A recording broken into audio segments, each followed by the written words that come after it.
as we understand this Manasika Sambhashana and try to find temporary and permanent mechanisms to be freed from the throes of this Manasika Sambhashana, right? Because it's compulsive.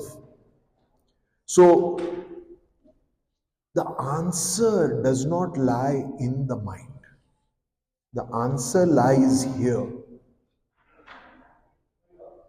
Swami has clearly explained that this prajna, which is what he has named for our easy consumption as constant integrated awareness. If you are able to connect with prajna, then you are automatically released from Manasika Sambhashana. And think about Bhagwan, think about Swami. He was facing, one day in when the hospital project was going strong, he came out, he used to chat with us. He told me today, he told me personally this.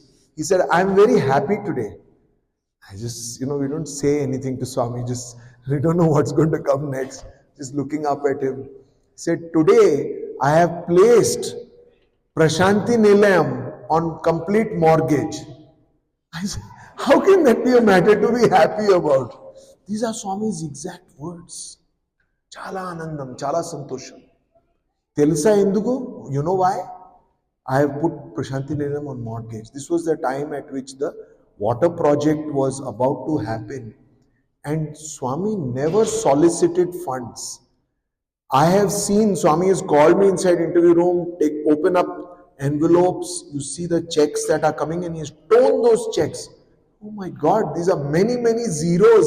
You don't want to tear these checks which are like so many crores of rupees, right? So Swami demonstrated that, and the point about this Manasika Sambhashana is that all these great masters, and of course Bhagwan is not a great master, Bhagwan is avatar, right? We don't even know how to compare these beings. But why did nothing stick on Swami? Why did nothing pain him? Why did nothing trap him as it traps us, right? Let's say you have a really great relationship and then you have a divorce. Or you interview for a great job, you get it. And after you get it, your boss leaves. Why do these deflation things always keep happening to us? And why do they stick on us? Why do they continue to hurt us? Why do we dwell on those memories and take a leaf out of Swami's life? Swami gave so much to so many people, but the press criticized him. The media, these are things which you don't know, and you have to invite me for 3 retreats if you want me to finish up all that I know. Just kidding. No, there are many nice speakers to invite to, and you get different perspectives. But I tell you this, when I joined the hospital, we started the cardiac setup first. That's like a Ramayana, our journey, how we worked with Swami and how Swami worked with people on setting up the cardiac surgery department, and then how the urology department was the next to be started. And I still say I'm still a part of that, right? 75 renal transplants were done. You don't know, you are all sitting here in US and we are just looking after ourselves. After doing 75 transplants, you know what was written about Swami and the hospital? That they are making money, they are taking out kidneys, all rubbish. And see, when this cutting from the newspaper was shown to Swami, you know what he said? See, these are not thought responses, these are not learnt responses. He said, Vaad pani ide, na pani idi. This is their work, this is my work. My work is to give. And I know how to take criticism. This is my work. I don't care. You see, this is their work. Their work is to criticize. How will the media make any money? It wants to write some spicy articles. They don't want to inquire. Hey, this Sai Baba, who is doing this cardiac surgery, which is so expensive. Each oxygenator cost $3,000. Heart valves, we were putting St. Jude's heart valves. Each heart valve is $3,300. One day I went to Brindavan. We had finished a major surgery. And see, I didn't have chance to tell Swami anything. Swami spoke, and I have a picture of that if I can ever get to it. But he saw me in the audience and he said, "Come on up." He had finished his discourse, he sang the bhajan, and he said, "Tell what happened in the hospital this week." I was like, "What happened in the hospital this week?" And then it struck me. So what had happened is a patient had developed a lung disease, a lung problem due to the being on the heart lung machine for a long time, and he needed what are called inhalational antibiotics. Now this is way back, right, 94, 95. And inhalational antibiotics were not that commonly available in India.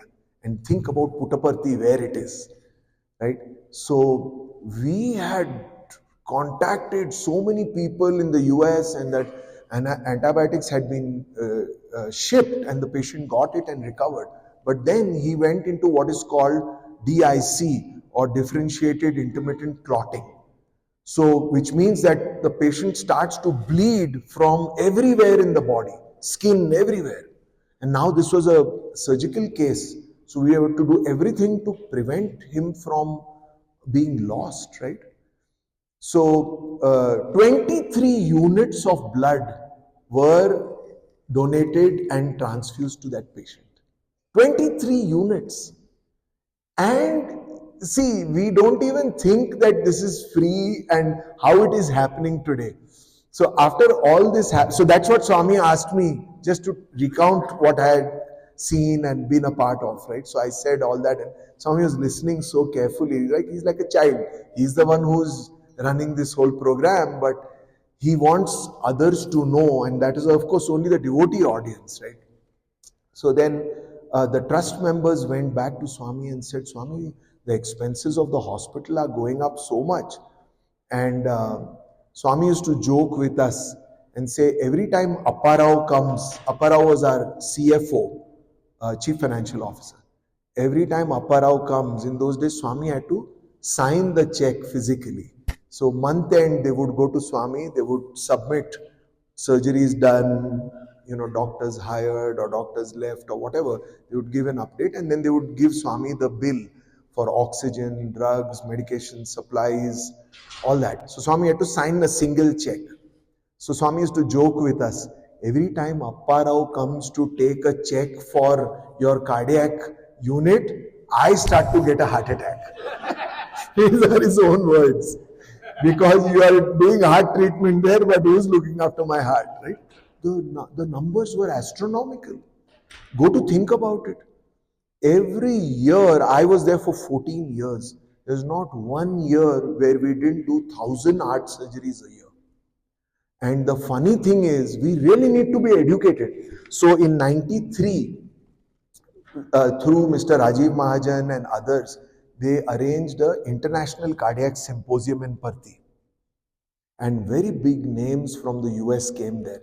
I was one of the people who were helping in communicating with the doctors in the US and welcoming them, seeing that they are put up in proper accommodation, and then, bringing them to the venue. Many of them Swami spoke to. And there are so many stories around those interactions that Swami had there. But when I got to interact with these great cardiac surgeons whose the procedures in cardiac surgery are named after them. So many of them. So, I was a clinical perfusionist, right? I ran the heart-lung machine. I myself helped with 6,500 or so operations, cardiac operations. So I knew a lot about this subject, and I was curious. I had read about these great surgeons, so I would ask them, "So how many cardiac surgeries do you do?" And say, "Oh, we do quite a lot." I said, "But how many?" Say, "We do about 150 a year." So I said, "This can't be right. Swami's hospital is free and we're doing 1,000 surgeries a year." So I asked 3-4 of them, And all their answers were in that ballpark of 150, 200 surgeries. I said, look at this. So these are the things, brothers and sisters, which you and I as devotees don't know about our own mission, our own projects, right? And why is that the case? Because Swami never felt that it is his job to advertise all this, right? He is very self-contained. So when some of the costs were becoming very high, the trust members recommended to Swami that, Swami, why don't we start charging some registration fee, some laboratory fee, some token fee, so we'll, the coffers of the trust were getting empty. This was like a huge outflow of money, and it's relentless, right? You can't stop the surgeries. You'll get a very bad name. This press is just waiting to malign us. But Swami said, see, Swami's response was so comic. He said, what will that 2 and 3 rupees or 10 rupees or 50 rupees that you charge for registration, how is it going to help me with the crores of rupees that I'm spending, right? So, and he said, then they said, Swami, can we do some advertisement? Can we put on television networks, that Satya Sai hospital does so many surgeries and all. He said, not at all. And he was totally against that idea. And see what impact it had on people like me who were idealistic. We were idealistic about Swami, right? But we didn't know that this is how he responds to these things, and this is the personality of God. You see, you understand, right? What is the personality of God? Personality of God is that he is totally against prachar in this way, preaching about what good work he is doing and all of that. So anyway, coming back to this and concluding the topic of Sambhashana, see, why was Swami involved in so many activities, having so much outflow of funds, so many challenges in staffing the organization, but why was he never touched and still giving bliss and ananda and raising everybody's consciousness? How did it happen? It is because he never operated from the level of the body and the mind. When anything happened to him, it's not like he didn't create. He never existed in our dimension where something happens, it triggers Sambhashana. For him, something would happen. Lots of negative things happened to Baba. But it would stop there. It was not allowed to create Sambhashana. And that's how I imagine the value of what we are trying to do, right? So this is not a small effort. I got a lot of questions, a lot of interest. And don't imagine that you're going to get the answer to Manasika Sambhashana today or tomorrow or in the next year. Sorry, that is a wrong expectation. Learning about this teaching, this sacred and mystic teaching of Swami, very sincerely, if you take this and internalize it and watch your mind, Swami will help you to find that prajna that he is talking about. This prajna, when we experience that prajna, and I feel we have all experienced this prajna many times due to the sacredness of our interactions with Swami. We have experienced it, but we have ignored it, or we have rejected it, or we have got distracted again. So I want to conclude this whole discussion with these 2-3 thoughts. One is, it is very important as the next step of our sadhana. And I do feel that we have not given enough importance to meditation as an organization. We give a lot of importance to study circle, bhajan, Nagar Sankirtan, Vedam, Rudram is a big movement. I feel if we give more importance to meditation, also along with these things, our inner self-discovery will start to happen. And this is the sort of conclusion on what Swami has said. But these are resources you can access. Okay, so that is that. And now let me bring you back to something lighter. I'm not taking you to Elephant Land, but yeah, that is dear Sai Gita, who was, Sai Gita would walk amongst us as students. We saw her. We didn't touch her very often, but we were around her quite a bit. She had a little problem with her feet, so Swami had ordered that she should walk in the Hillview Stadium. So when we were playing the band instruments and practicing, she would be taken on a round. So in the early years, when we had just picked up our instruments, we would just say, let's see, Sai Gita, is she really all that spiritual as Swami makes out? Swami used to say, she is my best devotee. I say, seriously? So we used to go near her and just play on our trumpet or clarinet.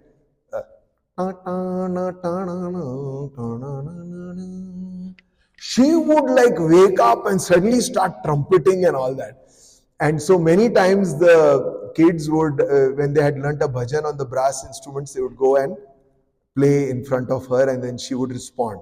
So that just told us that, this is really a different sort of elephant. The other experience I had with Sai Gita was that, sometimes when Swami was returning to Prashanti Nilayam from Vrindavan, right, it would be cause so much heartbreak for us, right, when he left Parthi and went to Vrindavan. And then when he would come back, we would all rush out from the hostel to welcome him. We were not allowed to go to the mandir, which was about 1 kilometer away. We'd rush out from the hostel and stand outside the hostel gate. Right opposite our hostel gate was Sai Gita's shed. We called it a shed. That was her residence. So our warden used to get messages from Bagepalli and other places. As Swami is passing, we would get messages. But what we noticed with Sai Gita is that many kilometers away, when Swami was many kilometers away itself, she would start trumpeting. So in the first few years, we thought, oh, Sai Gita's come, Sai Gita's trumpeting. So we would all, come forward and stand like this, thinking that, oh, Swami is going to come. Slowly we understood that her connection with Swami is so deep. He is not close by, he is many kilometers away. So these are just some anecdotes for you, just to cover a little bit of my own journey with Swami. So what Swami did, and now in hindsight I can understand, right, is that he used many different tools to create that spaciousness in our mind, in our hearts, right? One was like I overdid it, right? How Swami waved his hands and how we were transfixed, right? That should give you a clue that, yeah, it is not just mesmerizing us and, yeah, it is divinity and how beautiful Swami is. Think about the impact of what he did, but what is the impact on us? That is what will give you clues, right? Praising Swami is so beautiful and all that is fine. What is the impact it had on stilling our mind, right? So that is one such thing he did for me there. I spoke in Vrindavan. Swami had asked me to speak. So right, how Swami would call you to speak. So Swami is sitting there, you are doing bhajan, he'll do like this. You saw what I did? Ante, that's all. You were in seventh heaven, clapping, enjoying bhajan, gone. Thud. You land with the thud, your bhajan, joy, everything gone. Because what does that mean? You're on next. You're on next. Hey Baba, I don't have any points to say. I don't know any miracles to recount. I don't want to speak, Swami. So that day, I don't know, something good for me. I got up and I said, and this stands out in your memory, right? It's so long back, but I said, Just like Swami has told us 4Ds, 3Ps, and all that, here are my 4Cs. And I said something: clarity, character, courage, and something. So when I said that, and I explained each of these, and I said how they, one thing leads to the other. To my great amazement and joy and my gratitude to Swami, Swami applauded. And the audience hadn't yet got it. Swami applauded. Swami was sitting at the side like that. And Swami applauded. And then what he did, after the Aarti, he called me and he told me, walk behind me. So all the bigger people, right, like the trust members and all, they had that privilege to walk behind Swami. So anyway, Swami's wish, I just walked behind him. Now what he did, he suddenly turned around and he asked me, who are you?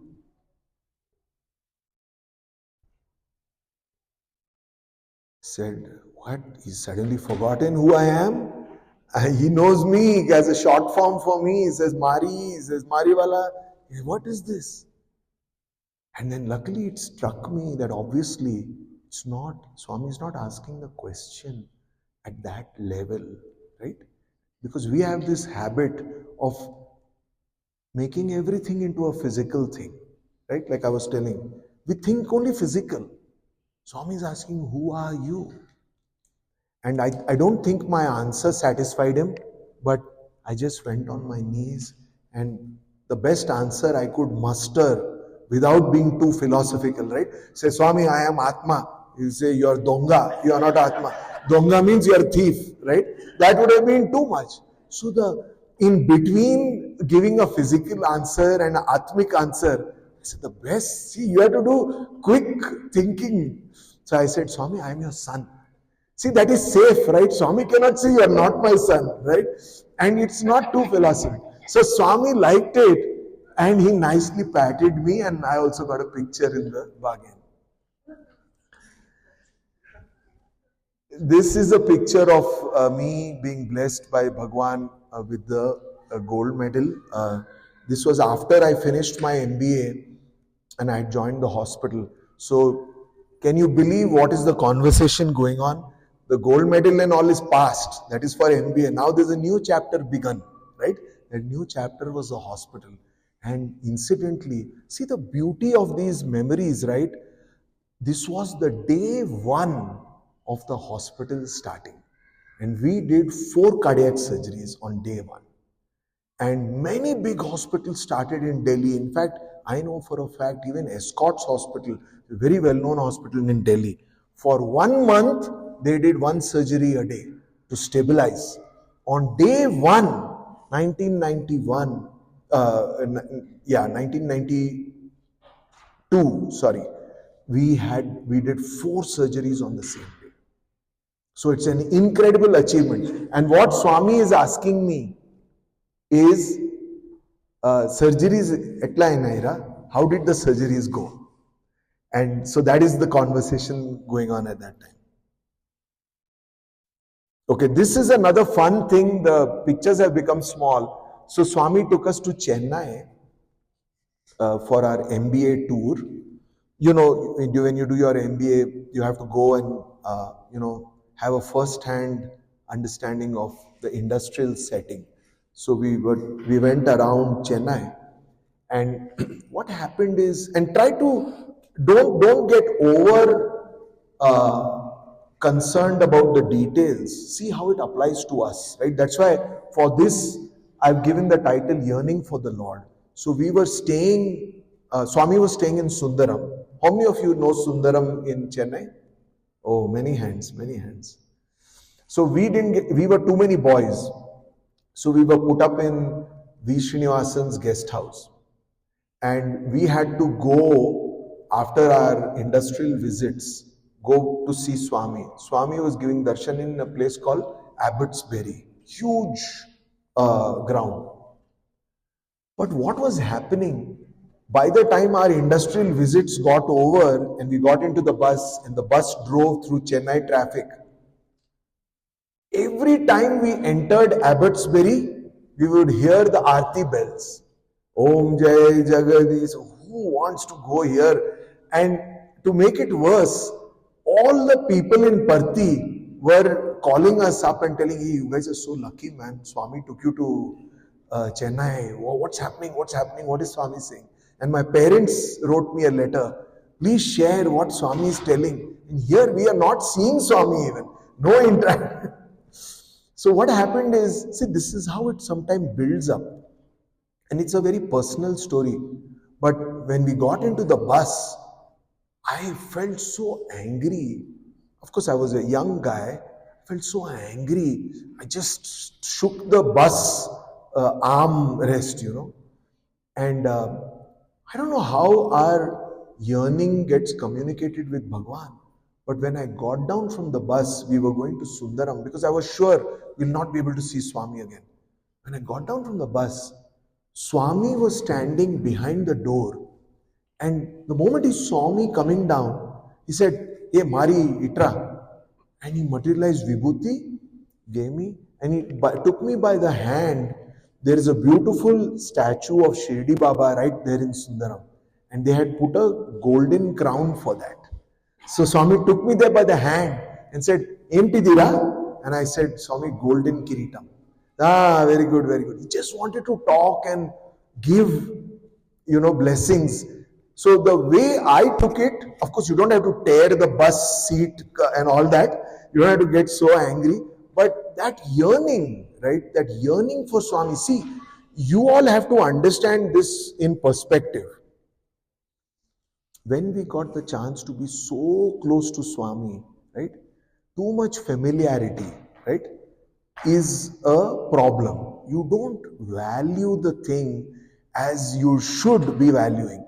And by then, I had already spent 9 full years in Parthi. So many interactions with Swami. So what the message that I took, my own takeaway was that how much ever time you are with such a sweet and great Lord, don't let the delusion and the familiarity create a wall between you and Swami. And as I was thinking about this, when we returned from Chennai to Vrindavan, Swami asked each of us to take a picture with him. And that yearning in my heart to spend time with Swami, to talk with Swami, to be with Swami was so strong. At that moment when my turn came, there was a huge cloud above us. And you can see what happened. So it became so dark there, and there were 7 cameras.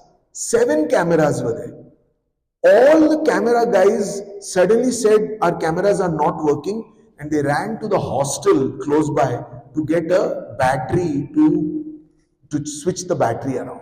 So during that time, I got you can see Swami in the middle, like a private interview with Swami in public. Right? So he's talking with me, chatting with me, asked me all sorts of questions.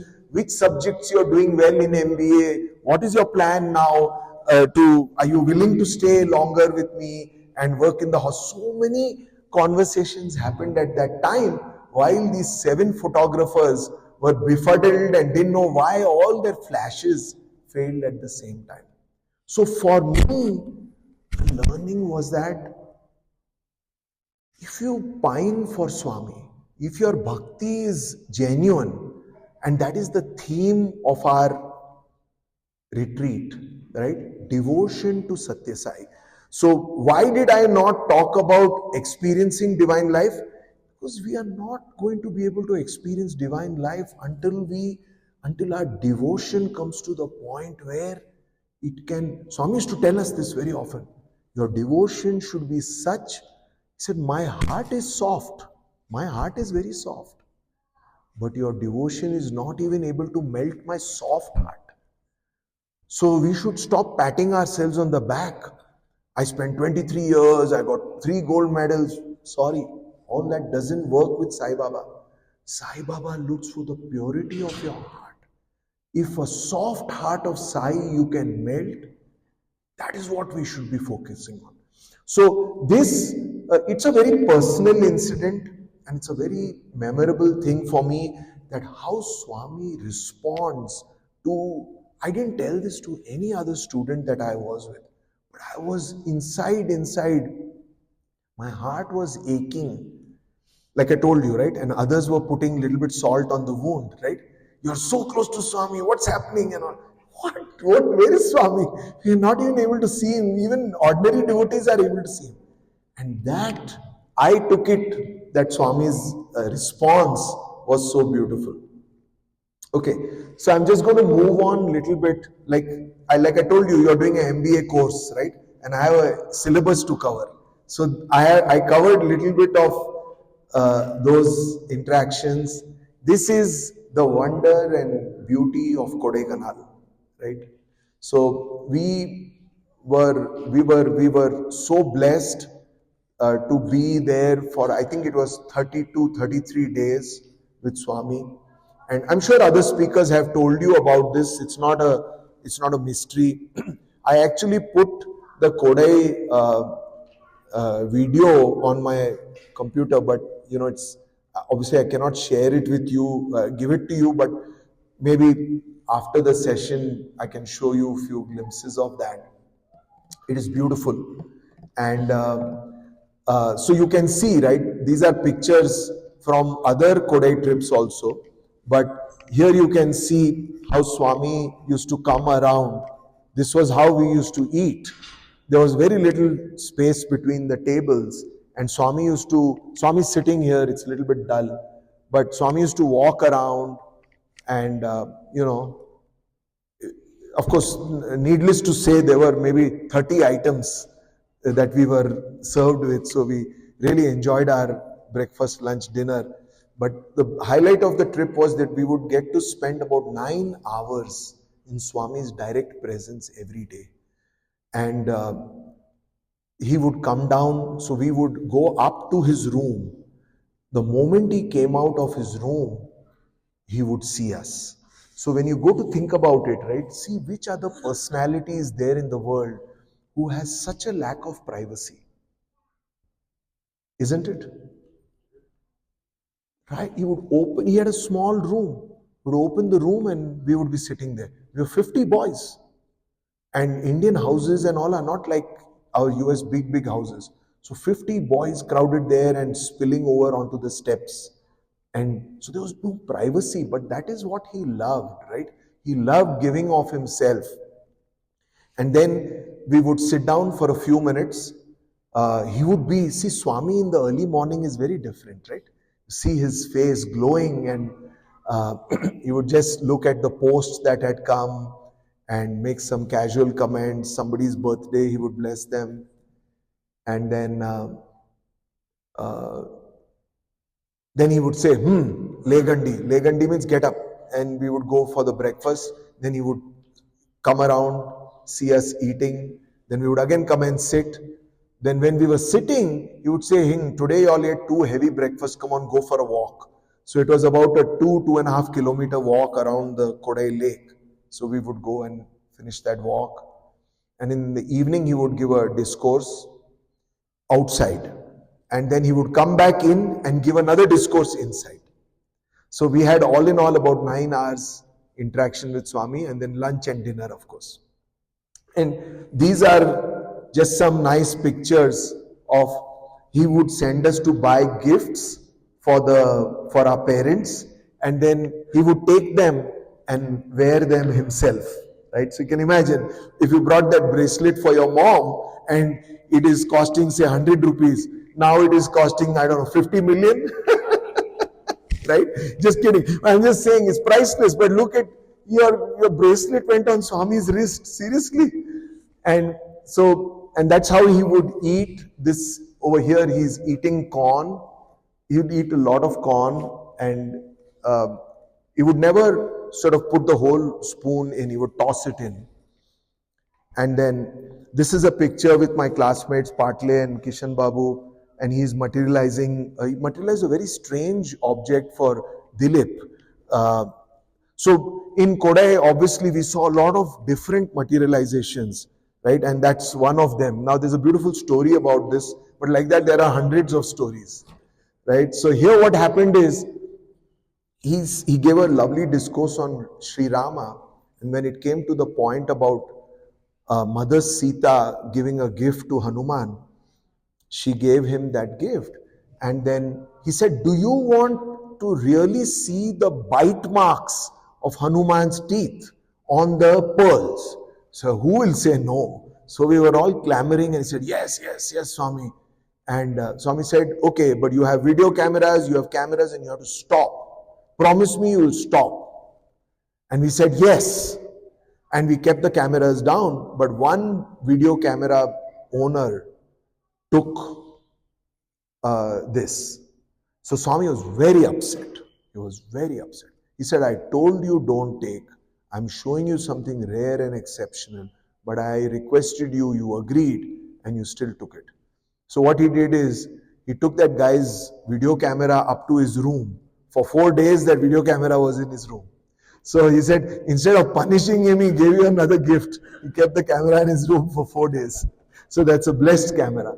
But that is when he told us not to take pictures of him wearing it. I'm sorry. Not about him materializing it. But he put it on himself.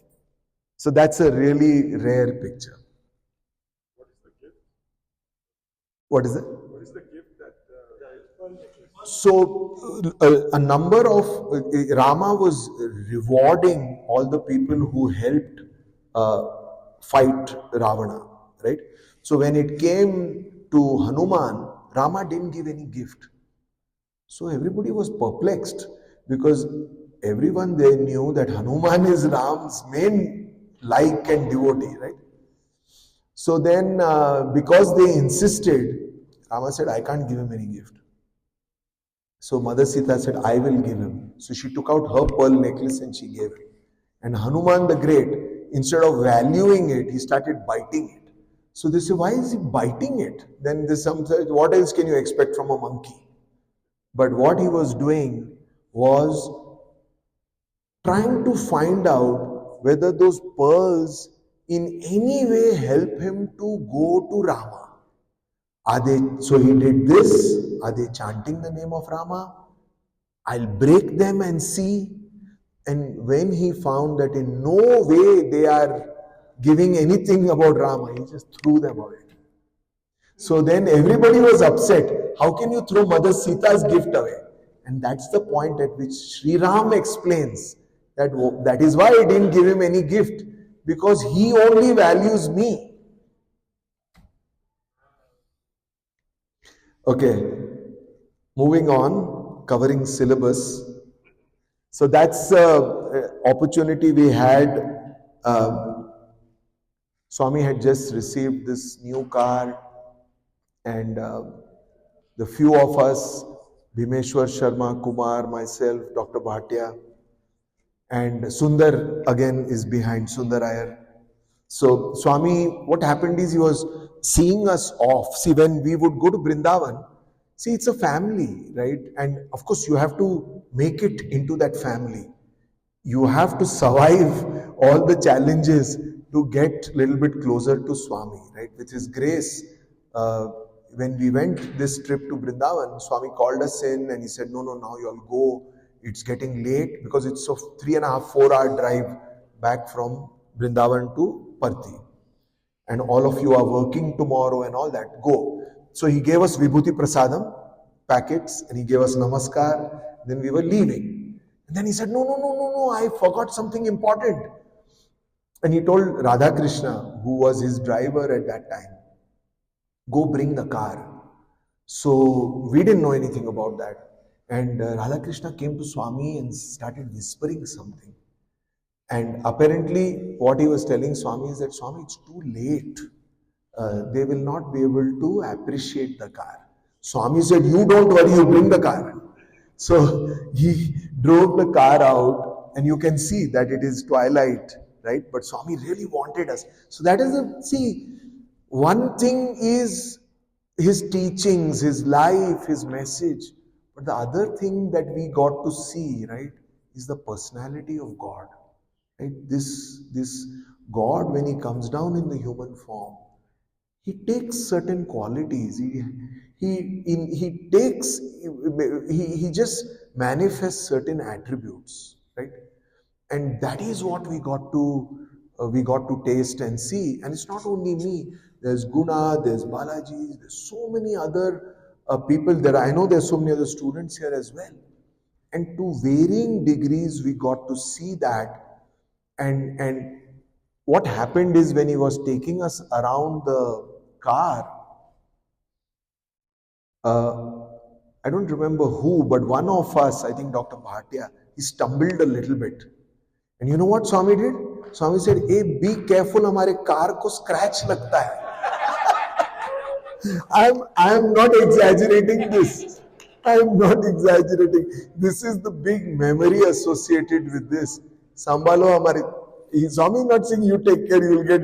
हमारे car, he loved the car so much. Okay, this is a very personal picture.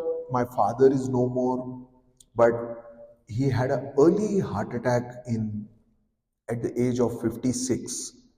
And in those days, Swami was not talking with me much, except in groups. So, see, that is the journey we had with Swami. Everything came at the right time. From the get-go, we wanted to be sitting in Swami's residence, right? But Swami has a plan. If he gives you everything in day 1, what is he going to give you on day 2? What are you going to get on day 3? Right? So he gradually took me there. And when I was very worried about my father, I just held a letter, and Swami said, so that is how he intervened. He was ignoring me royally. I was getting ignored a lot by Swami. Many people were telling, "Hey Ravi, you've been here so many years. Boys who came later have gone to Kodaikanal. You have never gone to Kodaikanal and all." I said, "Yeah, it's okay. I am here to be with Swami." But at this juncture, sometimes I think my luck changed. Because when I told Swami, my father had a heart attack. He said, "You call him. I will see him. I'll take care of him." So my father came, and then he took us into the interview room. And he told my father in the private interview room, "Take your shirt off."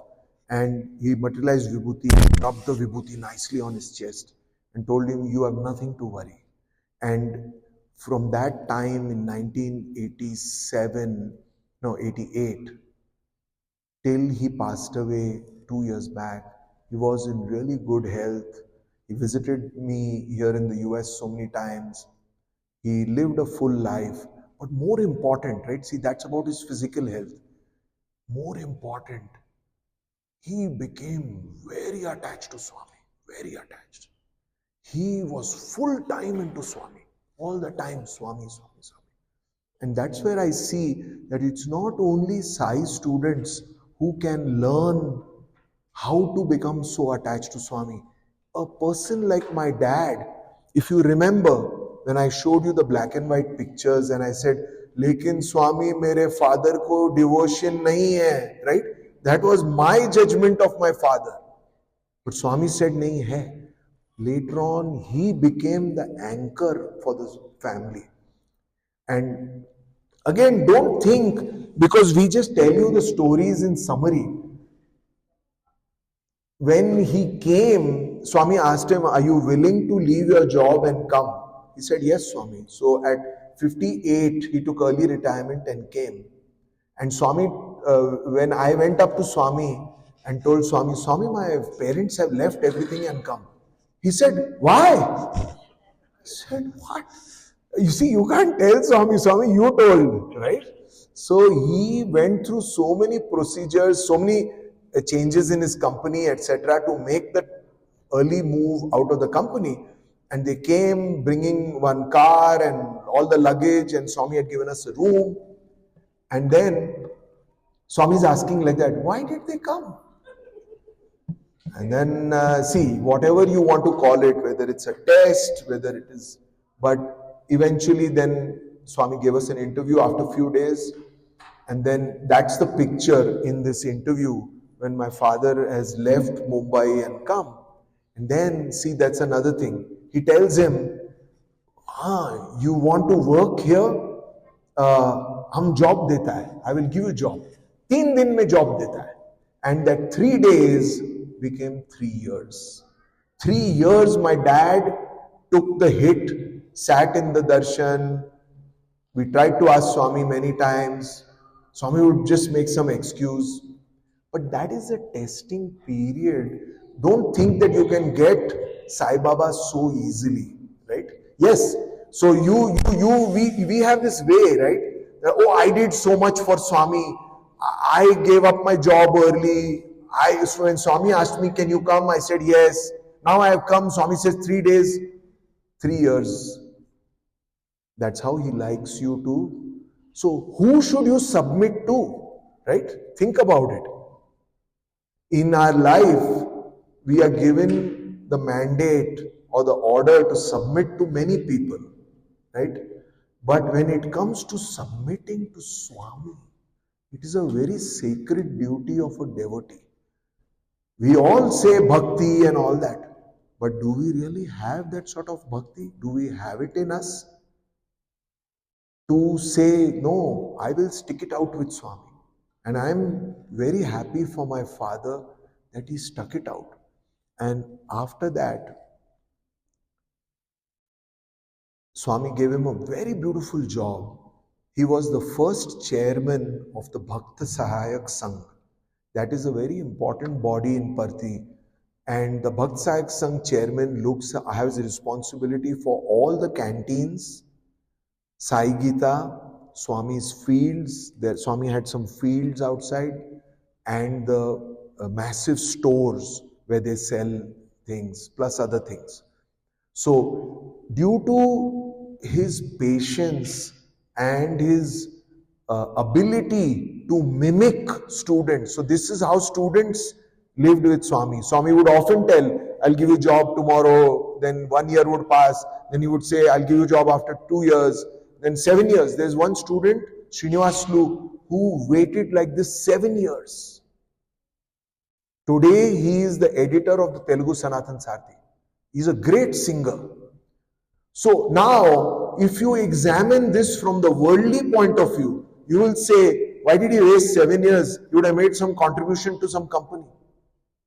If you think of it spirituality, in a spiritual way, Srinivaslu, who waited 7 years, really conquered himself.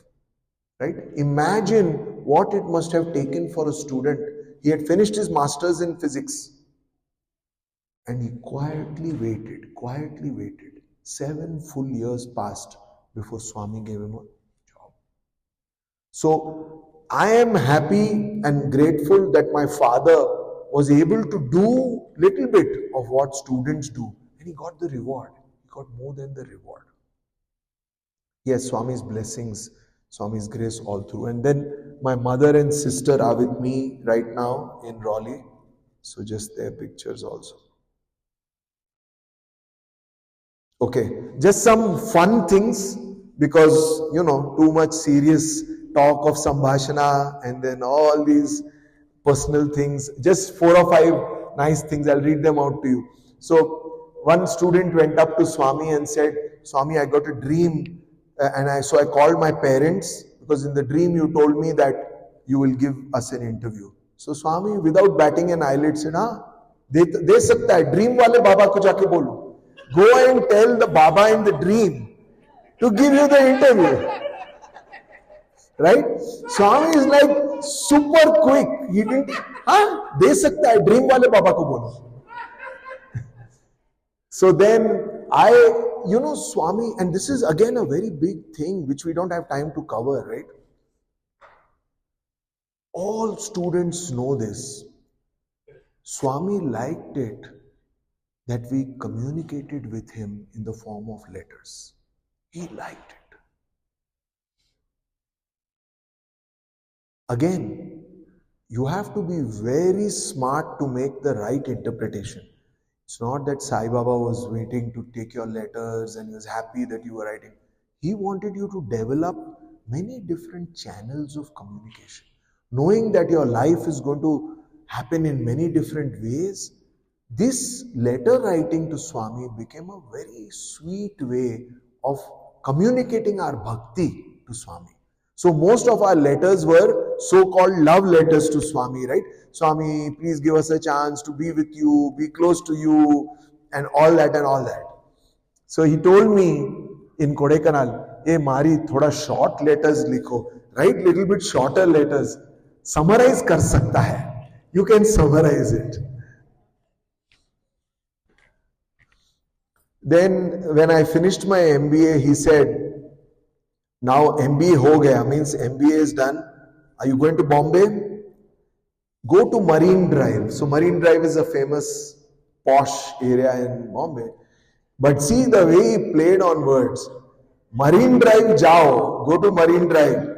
But don't do Marriage Drive. You got it? Okay. So Vivekanand said, you can't teach spirituality on an empty stomach, right? But in this case, we had an overfull stomach. So you can't teach spirituality on an overfull stomach too. So anyway, so so those were some of the fun things, and there are 200 more, right? But once somebody asked me a question amongst you, see how Swami taught. There was a mechanism. He simplified everything. In the discourses, he would teach the high philosophy. When he came out of the interview room, that was our time. That's me time for students. He would come, he would be perspiring like crazy. There was no air conditioner in the interview room. Packed with big, huge Westerners or double the number of Indians, right, in the interview room. Then he would come out, his back would be wet. And Swami used to not wear a banyan. You know that, right? There was no inner garment. There was a gown and then the dhoti. So the back would be wet and stuck, the gown would be stuck to his back. So one of the beautiful things the students would do is, the fan that was kept, there was a table fan, pedestal fan, inside the bhajan hall. So the interview room door is like this and the bhajan hall door is like this. They are adjacent, they are touching. So he would come out of the interview room, make all the people see them off, and then he would step into the bhajan hall. And in the bhajan hall, whoever student was lucky, he would take that pedestal fan and aim it at Swami like that. You getting the idea? The nods are very sheepish. So, yeah. There is a fixed pedestal stand for Swami during the bhajan, right? When he was perspiring like that, he would step into the bhajan hall and they would shut the door, one half of the door. And then that lucky student that day would just aim the big fan on Swami's back. So Swami would dry his back. Then when he was done with that, he would step out, and we were about 300 students sitting there. We had already fought and somehow got in front and all that. And then he would start teaching. He would say very abstract spiritual truths in simple language. So simple that you would just totally miss it. So I already told you one or two, right? You are all frogs in the well, he would tell us. You don't have value for me. These devotees come from far. They are like bees seeking the honey, and they know that the honey is here. The other thing he would say is, you are all interested in this. THIS, this. We couldn't follow what is Swami saying. He said, I am interested in that. So, for me, all through these years, this, which is temporal, physical, environmental, family, worldly, is this. And then there is that. That is what we were talking about in the morning, and you don't want to get me started on that, right? But this and that, that's a very beautiful thing. See now, we are doing study circle. We are doing Balvikas. We are angry with our children because they don't want to continue with the Sai system. Whose fault is it? It is our fault. Look at this great avatar who did so many big things. But this is how he was communicating subtle Vedantic truths. This, that. So we have a lot of things to learn from him and bring it out in our own interactions. Just some other things. See, whenever I used to go for vacation, this is all Swami just pretending to show anxiety, right? He is the guru. But if I would ever say I am going to Mumbai, he would get very worried. He would say, do you need to go? Say, Swami, I've not been home for so many years. Okay, go and come, he would say. So one day in 2003, my first vacation, I joined Parthi in 82. From 82 to 2003, I never took a vacation. And finally in 2003, everybody got fed up of me, my parents, sister. Come on, let's take some vacation, man. You don't have guts to ask Swami's permission. So I said, okay, where will we go? We said, okay, we'll go close by. So we can go 8-10 hours car and drive back. So we went to Coorg. But before going to Coorg, we booked the bungalow, that house and everything there. But there was no opportunity to ask Swami. So they said, are you coming or not? We have to cancel the whole trip if you're not coming. I said, I don't know. I'll go and ask Swami. So I had access to Swami. So I went inside Trai Brindavan, just stood there. Swami said, what happened? You came from Puttaparthi. So my heart sank, thinking that, oh my God, then if he thinks that I should not be here, right, then how am I going to ask for vacation? Then I just gave the letter. He opened the letter. See, letters help in that way, right? You can, even if you are with him, Swami, just read my letter, it's easier. I'm too panic-stricken to explain to you, right? So he read the letter and he said, oh, you want to go on vacation? Bombay jata hai? Bombay ja sakta hai? He's like so worried. And see, now I'm saying it as a joke, right? But what was the avatar seeing? Why would the avatar spend so much time worrying about me going to Bombay, right? So go to think, so these are just indications. Swami is not going to give, and that was his habit. He never gave full explanations and all, nor could you ask them. But when I told him, no, Swami, my relatives have come from Mumbai, but I'm going to Coorg. He was like, king, go anywhere. And then, after that, when he gave me namaskar, that is the sentence that he told me. Ekkadaina poira. Means, go anywhere and come. The way I took it, brothers and sisters, is this is a game. This is a fun interaction, right? First he showed anxiety, but then he gave me his deep courage message. You may go wherever you want, but you and me are bound. You have selected me, I have selected you. So, ekkadaina poira. I often remember that. It gives me so much comfort that, I am Swami's, Swami is mine. These are some things which parents, parent, this and that. And, this one is very good. See, Swami often said, and this is sad too. All of you know, Swami loved the students a lot. He invested, I would say 60% of Swami's time was spent with students. And when I read this, I felt very sad. Swami said, students are my property. And then he said, but I am a poor man. Do you know why he said poor man? Anybody?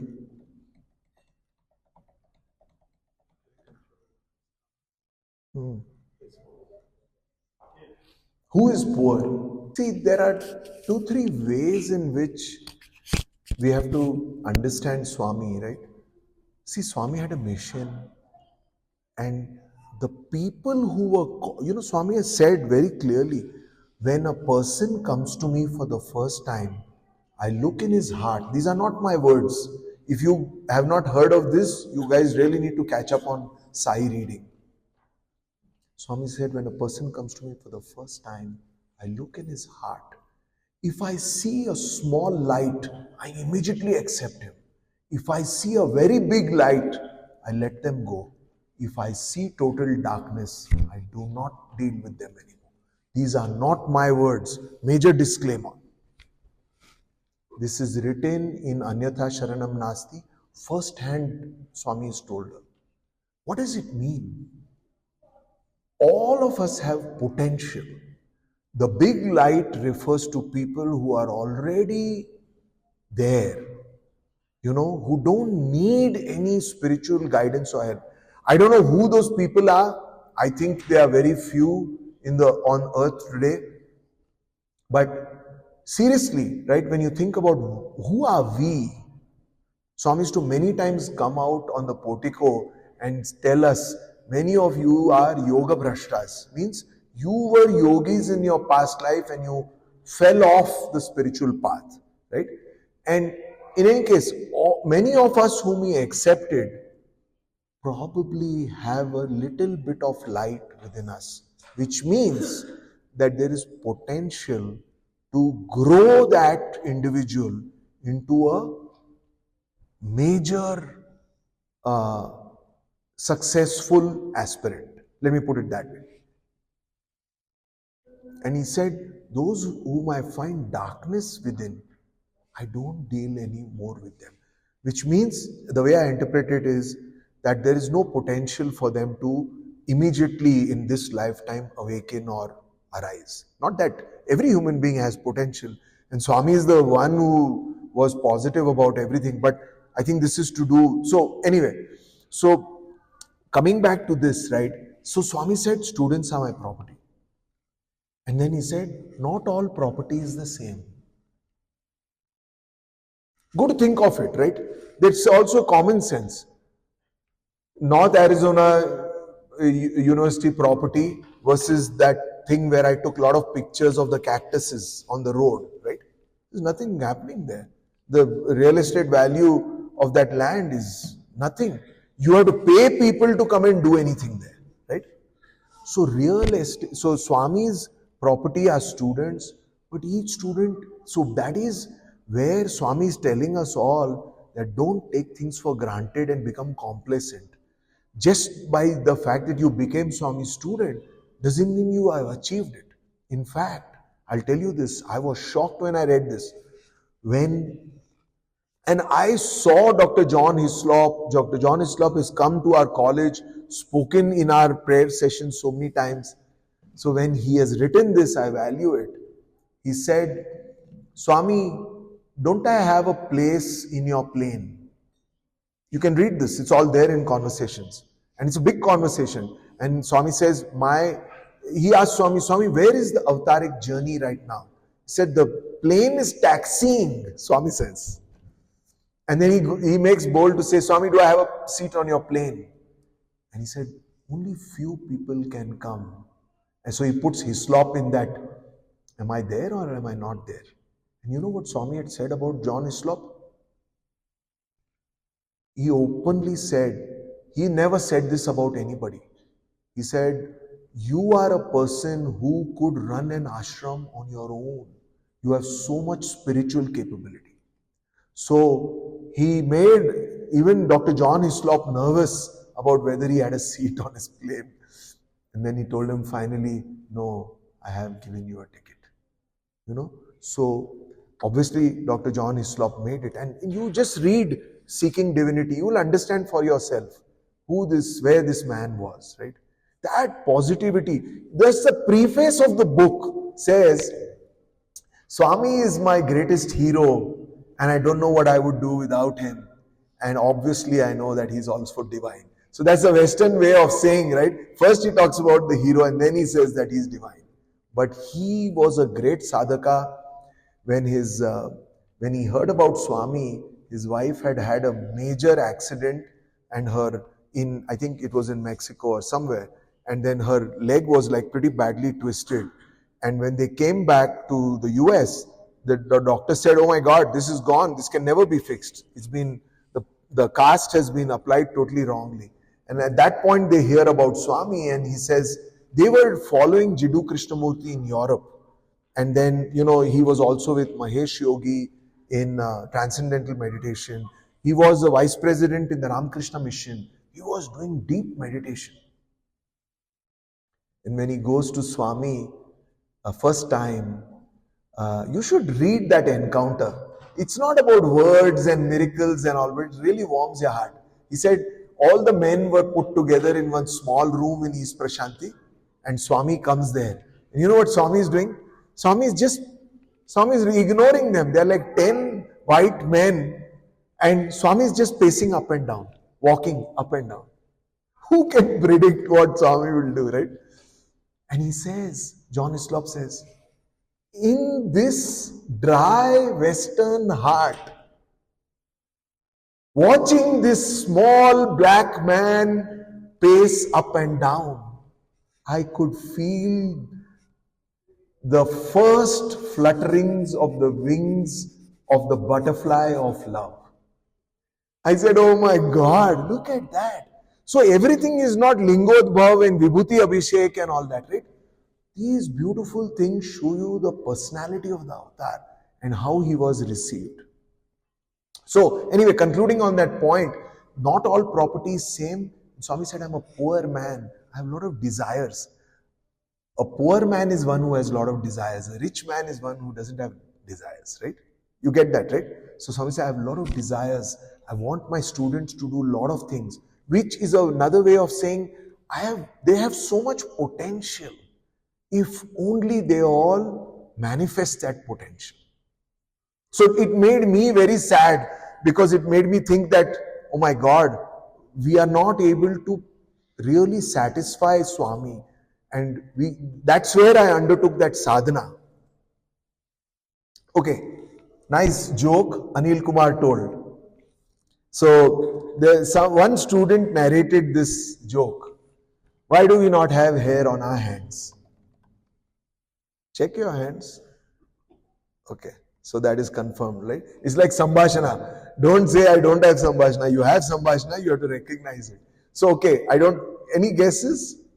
So, Akbar and Birbal, this was, you know Akbar and Birbal, right? Birbal was the witty and incredibly smart minister of Akbar. Akbar was a great Indian emperor. So the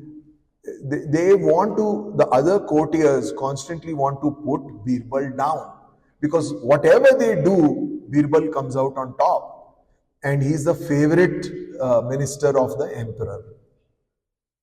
So this question is posed to Birbal, and Birbal has to answer it in a way that doesn't hurt anybody, right? So he said, we don't have hair on our hands because we are clapping for you, Your Majesty, your great, achievements. And he said, those who are jealous of you, jealous of us who are clapping for you, don't have hair because they are wringing their hands in frustration and jealousy. So Anil Kumar sir took this and made a nice joke out of it. So he said, why do we not have, you can read it. Swami doesn't have hair on his hands because Swami is always giving. We don't have hair on our hands because we are always receiving. And why do the devotees not have hair on their hands? Because it was a trap for Anil Kumar sir, that will he say that they are wringing their hands in jealousy. But see what he says. No, devotees are applauding the students having interactions with Swami. Okay, lighter things. Okay, now let me change the topic. And okay, so just to bring my personal experiences and sort of put them in perspective for you, right? And this is, see, don't think about this as my story, then we are all wasting our time. The way I put this together is that in this first set of interactions that I had with Bhagwan, I was a bystander. I was an onlooker. I was sitting on the fence. I had curiosity. And that's what I tried to show you. The same slides that I played to you earlier, I'm playing it back to you now as a trick. This is the time when I was attracted, but I had no attachment to Swami. No way was I attached. With Swami's grace, I grew, but it took so much effort from Swami. So many things he did for me. Personal opportunities. See, that's in the interview room. This is my picture in Kodai, and this is a beautiful memory. After I joined the hospital, he just called me to speak about it. And he often, whenever I used to try to narrate miracles and instances, poor Swami, he would bear it for a couple of minutes, and then silently he would say, Chal, chal, ఇప్పుడు hospital gurinchi cheppu. Now enough, tell them about the hospital. So I learned that he wants me to explain what's going on there to the devotees. But so this way I became deeply attached. But what was missing? Commitment. Was attached. What is attachment? You like something, you benefit from it. But I was not committed. I was not committed.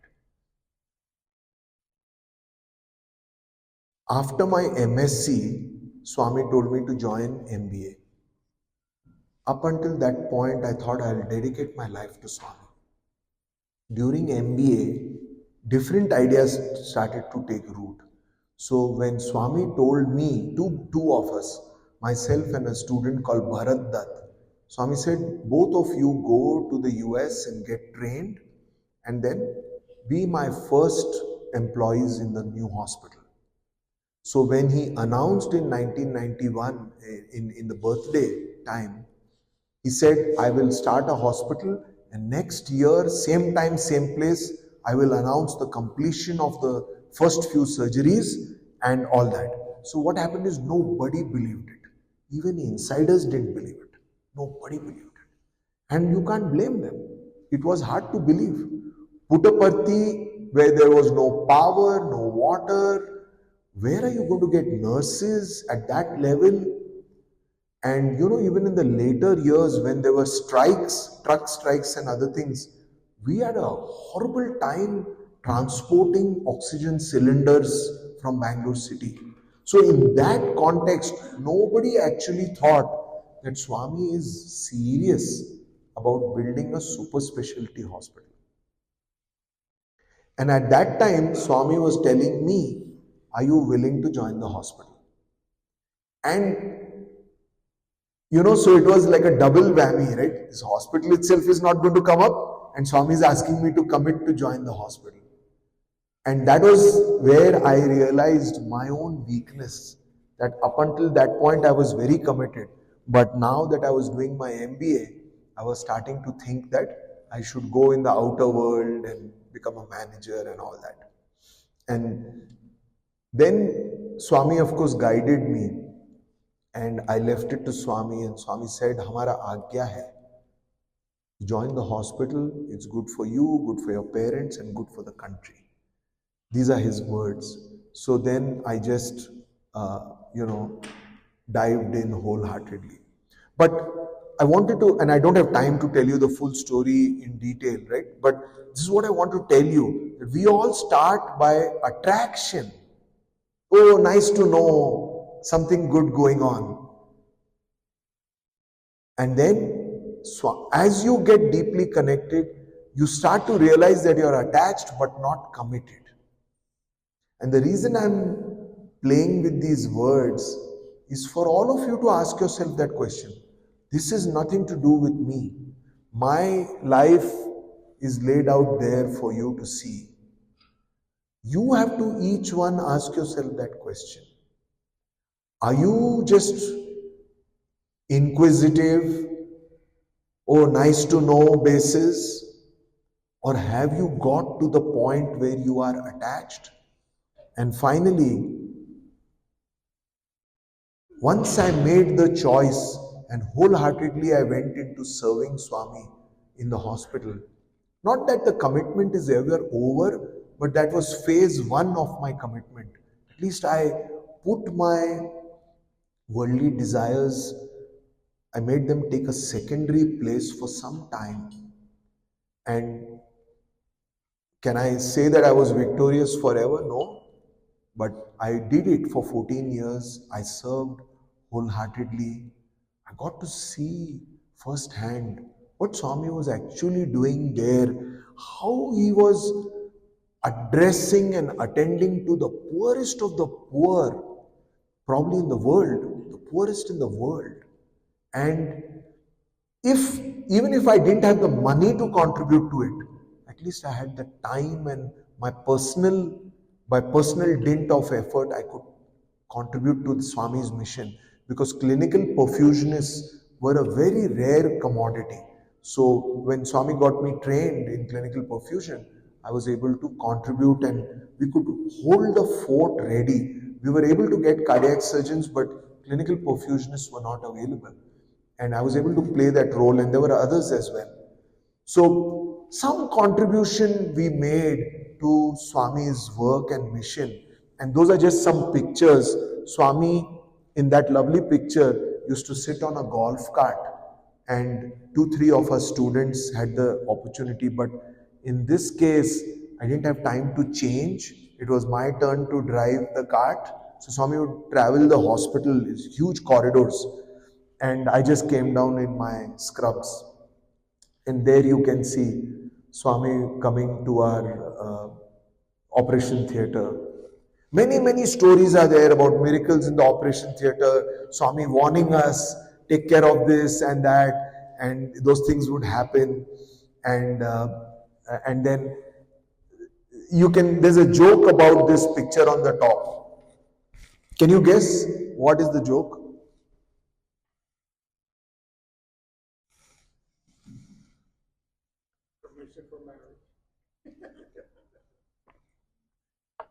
Nearly. Okay, so you can see the way my hair are plastered. Can you on the top? Swami asked me, what is the secret of your hair? What do you put? I also want to know that. So it is just people think it's a very serious conversation. Actually, it's a fun. Swami used to just joke like that. In many of these pictures, not in this one, but you'll see us smiling. This is a common thing. And Swami says, today is marriage day. Are you getting married soon? So that's how he would sort of, So that is a common banter that would go on. Okay. So I covered a little bit about the hospital. I want to tell you one last story about the hospital. As you can see, I'm running out of time. So one day, all true stories, no making up, no exaggeration. Dr. Neelam Desai, she's still there. She called me. I had learned to read and write Telugu, and so they would use me also to translate sometimes. So these were patients whom the cardiologist had reviewed. They would send these patients up to our conference room where the cardiac surgeon is seated, and Dr. Neelam would go there and then talk to them. And she's Gujarati, so she's awesome, but she couldn't learn a word of Telugu in all these decades. And I don't blame her. But by the way, I am Sindhi and I learned to read and write. And even Swami could not believe that. So I was seated at Swami's feet inside Swami's residence. And I was reading Swami's newspaper every day. After Swami would retire, Swami's Telugu newspaper would be there. So to practice Telugu, I would take it and read. Newspapers are very tough to read. And then all the books would be sent to Swami too, right? So the Telugu books would come to Swami. The Telugu Sanathan Sarthi would come to Swami. So my colleague, Srinivas, he used to sleep in Swami's room. I used to sleep downstairs. So he tried to prank and put me in trouble a little bit. And he told Swami was reading the Telugu Sanatan Sarthi. This guy said it's a good opportunity to sink Ravi. So he said, Swami, do you know that Ravi also can read Telugu? I said, oh my God, this is tough, right? Because it's not my native language. Yeah, I learnt it, but so Swami said, oh really? I didn't know that. And he threw the Sanatan Sarthi at me. He said, Chadu, read it. Now you can do so many things, but can you do them in front of Swami? So fortunately, I was able to read few lines, and Swami was very happy. And then, of course, I kept that Sanatan Sarthi as a gift.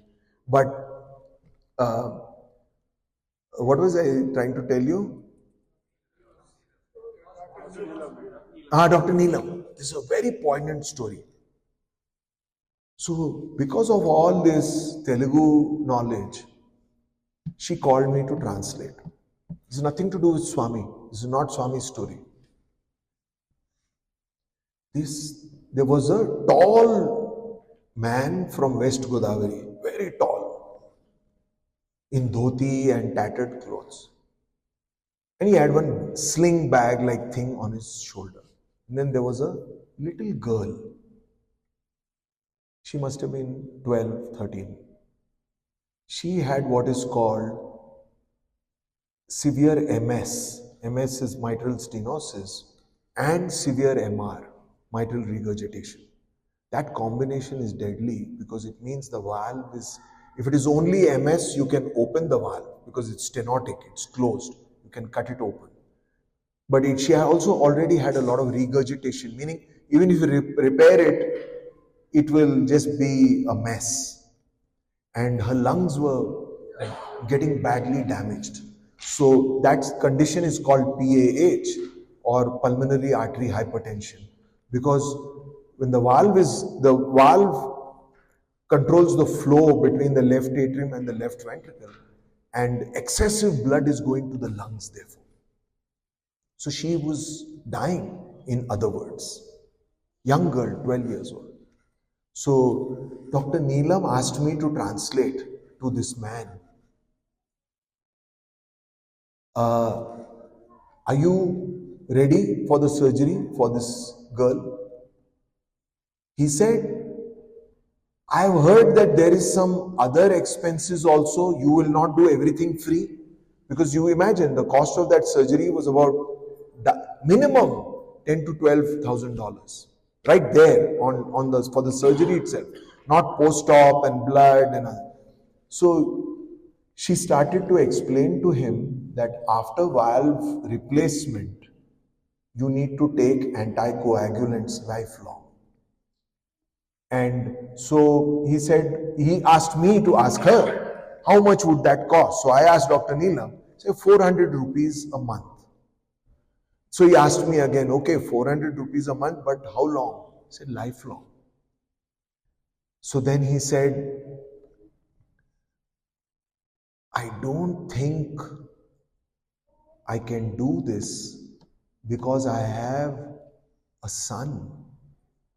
And that son is very important to run my farm, to cultivate my farm. And then he told me, I said, can you stay and think about the decision? He said, what stay? My life's belongings are in this bag. This is life's belongings. Are you following? So that is the extent of poverty that he was facing.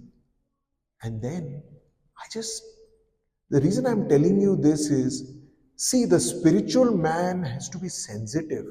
If you are becoming spiritual and not sensitive, that is not spirituality. That is not spirituality. You know how Swami built the hospital? He said in a discourse, I saw in a Times of India cutting that the mother discovered that her 3 children have valve problems and she committed suicide in some village. And those children also died. And I want to address this. See, there are big corporate houses in India. Reliance, Birla, so many big corporate houses are there. How is it that nobody felt like this? It is not Swami's duty. Swami was a spiritual guru. He was giving darshan and bhajan and Veda, and he ran a college. He went far beyond the dictates of his duty to do this for India. And I'll close this with this thing. I just turned around and looked at that 12-year-old. You know, she had started weeping when her father said this. No, I can't do for her because I have sons whom I need to look after. That is the story. And after we heard about this matter, right, we, through our chief financial officer, sent word to Swami that Swami, these sort of cases, 400 rupees, how much is that in dollars? $5. $5. 12-year-old girl, her father is making a choice not to go ahead. It's not the cost of the surgery. $12,000 to $15,000 Swami is giving. 400 rupees a month for the rest of her life. He chose no. Of course, on the positive side, we did do that surgery, because when we sent word to Swami, Swami said, what? 400 rupees? You guys can't, each injection is counting thousands of rupees. Why you should think like that? And till today, the Satya Sai hospital, because if you stop anticoagulant, and we were receiving a lot of reports that the villagers, they had a good valve in them, but they were stopping anticoagulants, and then they had stuck valves. They were dying. So after this, till today, the hospital continues shipping anticoagulants to the villagers, because you can't give them money, right? Hospital is not set up to give the villagers money, but they ship them free anticoagulants when they write and say that I need them. So brothers and sisters, sensitivity, think about the compassion. This is not a man in a photo. Snap out of that. Satya Sai Baba is not a man in a photo. He has a personality. He took action. That's why we all worshipped him. He was the hero of our lives. We dumped everything. Our parents, I didn't know. I didn't go back to Bombay. I thought I'll become a doctor. In my first year after joining Swami's college, I threw my medical entrance books. I never looked back. It is no sacrifice is enough if you can get a chance to be close to this type of being. And this is not a being that you and I can describe and compare with other masters and all. This being opened himself up for observation. He invited you to come, live with him. I stayed there for 23 years. I lived in Swami's residence. My faith, my love, my respect, my reverence for Swami only grew and grew and grew. It is my own desire to, to go commercial and get married and other things that was the cause of my own weakness in leaving Swami. But from the time in 1979 when I saw him, spoke in front of him till today, my love and reverence for him has only been on the rise. And my inner journey is also being guided and led by him only. So don't get the impression that Ravi is talking about Gyan Marg and Sambhashana and Prajna. Yes, I am. But the inner journey is to find Sai within. Now the Sai within obviously is not going to have orange robe and hair and mole on the left cheek, right? That is not what we are expecting to find within. And it is that understanding that is making me share that whole thing with you about the mind and the buddhi and the atma, right? So we started by talking about mind on Baba always. So initially, even before the MBA course, there was Madhur Bhakti Association, right? It was a way of sort of teasing students who were very serious about Swami. When the MBA program started, it became Mind on Baba always. And later on, Swami said, no, no, no, no. That is not the highest stage. Because Mind on Baba always is all about the mind. And Swami said, MBA stands for Mind, Buddhi, Atma. And so you can see, right, that favorite word of Swami, Atma, had to come in. Okay, so I will close. I know we are a little bit over time with this beautiful letter. You probably can't read it, but when you think about what I wrote, right? Attracted but not attached, attached but not committed, and finally committed, right? Where is that analysis coming from? It's coming from this letter which Bhagwan wrote in 1973. See how he is posing the question to us. My dear, have you got any spiritual hunger? He is directly posing the question to us. Are we manifesting that spiritual hunger through the activities that we are doing? Spiritual hunger is the ultimate meaning of every activity in life.